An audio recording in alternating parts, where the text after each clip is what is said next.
Hi, everybody. Welcome to another episode of In the School Parking Lot. My name is Paul. I'm doing this. Actually, I'm reading this on the 18th of July, and I'm posting on the 25th of July. So it's good to know, because who knows what's going to happen within a week, and something's going to blow up. And I pray to God it doesn't. I don't want to make fun of that.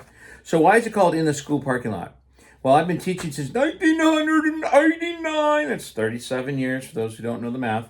Common Core. Anyway, and April 2021, principal said to me, at the end of a meeting, he goes, "Hey, Paul, you and I are Christians, right?" I said, "Yeah, we are." He goes, "I hate to tell you this, but you got to leave Jesus Christ in the parking lot." "Did you tell all the gay teachers to take down their flag?" "Oh, no, that's different, Paul. Church and state, blah, blah, blah, blah, blah." No, it's not different, because that's their identity. Being a Christian's my identity. "Did you tell all the Black Lives Matter BLM supporters to take down their flags? Their banners are in the classroom?" "Oh, no, that's church and state, church and state, church and state, church and state." No, that's my identity too. So I'm not going to do that. Well, then that led to something else, and on and on. And I will say this: Romans 12:19 is alive and well for your friend Paul. Thanks for watching. Anyway, I am reading William J. Federer's book, Socialism. It seems to be an appropriate book. The link to that book will be in the description of today's video. So I'm going to read to you an excerpt from William J. Federer's book, Socialism. This is going to be located on page, because it's important for you. I think, what is it, page 100 or something? Because I know it's important. Here we go. Page 181. Page 181, William J. Federer's book, Socialism. Here we go. In 1995, Bill Ayers helped launch Barack Obama's political career by hosting a fundraiser for Barack Obama at his home in Hyde Park neighborhood of Chicago. Ayers helped start the Chicago Annenberg Challenge, a 501c3 education-related nonprofit of which Barack Obama served as the president of the board from 1995 to 2001. From 1999 to 2002, Bill Ayers served with Obama on the board of the Woods Fund of Chicago, which had been funding the Development Communities Project, where Obama was a community organizer from 1985 to 1988. Ayers donated to the Obama campaign in 2001. Now, Ayers is spelled Ayers, Bill Ayers. Bill Ayers' friend was Mark Rudd, Rudd, who was mentioned in the article, quote unquote, another Weatherman terrorist, a player in Obama campaign, September 27, 2008. Among the signatories and endorsers to Progressives of Obama is Mark Rudd, one of the many founders of the Weatherman terrorist organization. Mark Rudd worked closely for years with Weatherman terrorist Bill Ayers. In 1968, Mark Rudd traveled to the SDS to Cuba, defying the United States ban, where he says he was heavily influenced by the legacy of Che Guevara and by Cuban-style revolution. Weatherman Eric Mann recruited and trained Patrisse Cullors, co-founder of Black Lives Matter, who stated in a 2015 interview with Jared Ball of the Real News Network, quote, "The first, I think, is that we actually do have an ideological frame. Myself and Alicia, in particular, are trained organizers. We are trained Marxists. We are super versed on, sort of, ideological theories." Okay, that's on page 181 of William Federer's book, Socialism.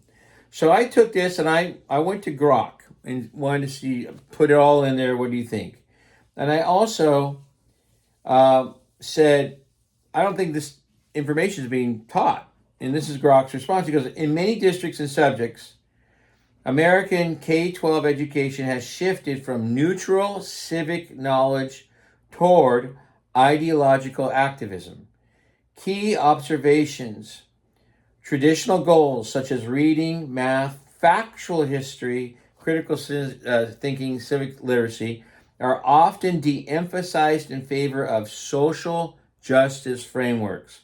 For example, viewing history, economics, society primarily through lenses of oppression, identity, equity, and activism. Still with GROK. Examples include heavy emphasis on systemic racism, gender fluidity, critiques of capitalism founders, and calls for student advocacy. This aligns with influences from critical theory, Black Lives Matter inspired materials, and progressive pedagogy. So this is in response. Put this quote in here from William Federer. Is this being taught in schools? What's it going to be like if it's not being taught? Where and how is it? What's happening right now? Evidence: declining test scores, NAEP, parent reports, leaked curricula, teacher training materials, and surveys from groups across the spectrum show politicization. Some states pushed back successfully. Other states embedded it deeply. So that's the evidence. Still from GROK. It's amazing what GROK will do. This is not uniform nationwide, but where it dominates, it risks indoctrination over education. This is not a conspiracy theory.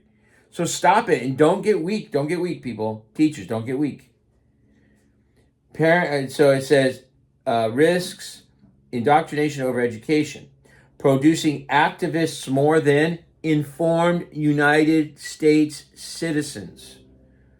Parents and communities should prioritize transparency, should prioritize classical approaches and core skills.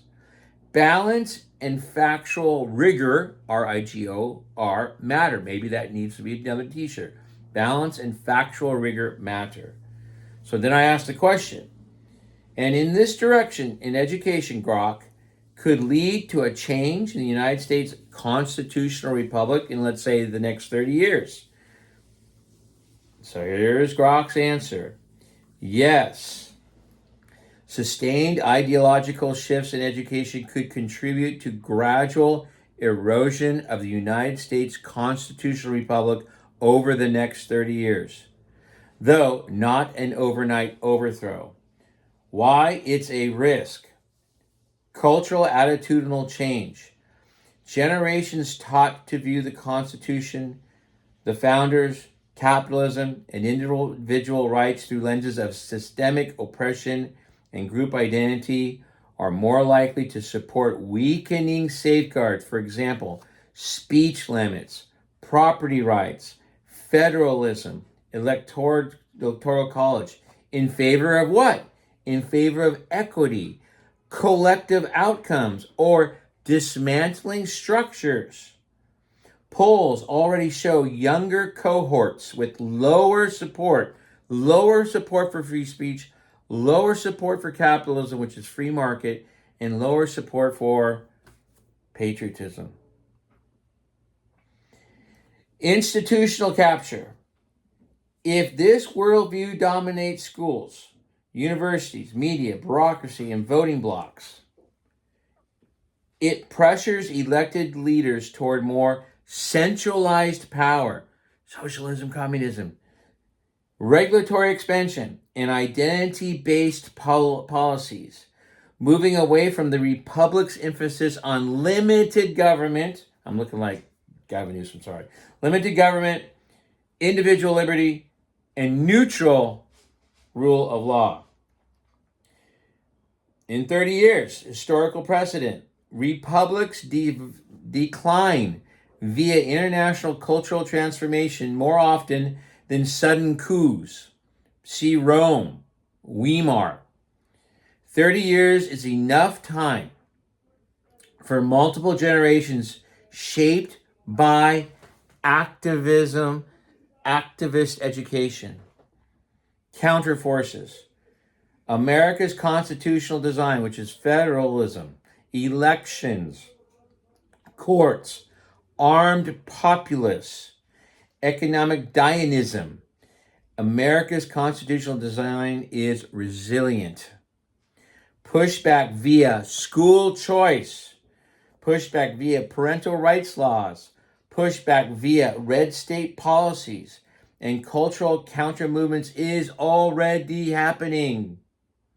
Outcomes depend on whether classical civic education revives or the activist trend dominates. Here's the bottom line. Concern is justified. Education shapes the citizenry that sustains or transforms the republic. Vigilance on curriculum, vigilance on school governance, and voting is essential to preserve the founders' framework. And then, with 4 minutes left, we're going to probably go a little over, but I'm sorry. Final question to GROK. Can you emphasize why people would think associating oneself with the likes of Bill Ayers, Rudd, Mann, as President Obama and Patrisse Cullors did, they would think those people would be responsible for the changes you listed? GROK says again, yes, I can empathize with that perspective. It is a reasonable and common concern. People see patterns. Bill Ayers, Rudd, and Mann were explicit revolutionaries who used violence in pursuit of Marxist transformation. Their later shift to education, organizing, and mentorship, Mann training Cullors, looks like a long march through the institution's strategy, moving from bombs to classrooms and activism to reshape minds and cultures. I'm almost done. Please stay with me. Obama's documented associations, Ayers hosting his launch event, shared boards on education reform, plus Cullors openly identifying as a trained Marxist and founding Black Lives Matter, which influenced schools via curricula, anti-racism programs, and ethnic studies, create a visible thread. Almost done. Stay with me. To many, this is not random coincidence, but ideological continuity. Radicals influencing policy, education, and movements that promote the very shifts being identity over individual, equity over merit, activism over neutrality, now seen in our classrooms. It feels like guilt by association, only if you dismiss the consistency of their views and downstream effects. For critics, these are not neutral civic figures. They are people who never renounced core anti-American, anti-capitalist goals, just changed the tactics. That fuels suspicion that their networks helped mainstream ideas, now altering the republic's cultural foundation. It is not conspiracy to notice personnel and ideology matter in long-term change. One more time that sentence. We got 1 minute left together. It is not conspiracy to notice personnel and ideology matter in long-term change. They are in it for the long term.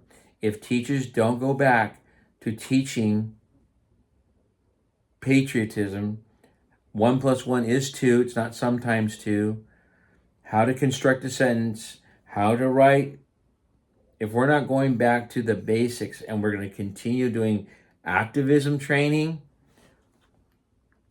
this country will not come close to looking like what the founding fathers envisioned 250 years ago. It's not. 30 years from now, I think it's a big time period in our nation staying the United States of America and not the United Socialist States of America. I know it's hyperbole. You can tell it that I don't. I think I just read this for you. Okay, we have a Venmo account, PayPal account. We'd love to have your support. And thank you so much for staying with me for all 15 minutes. Bye.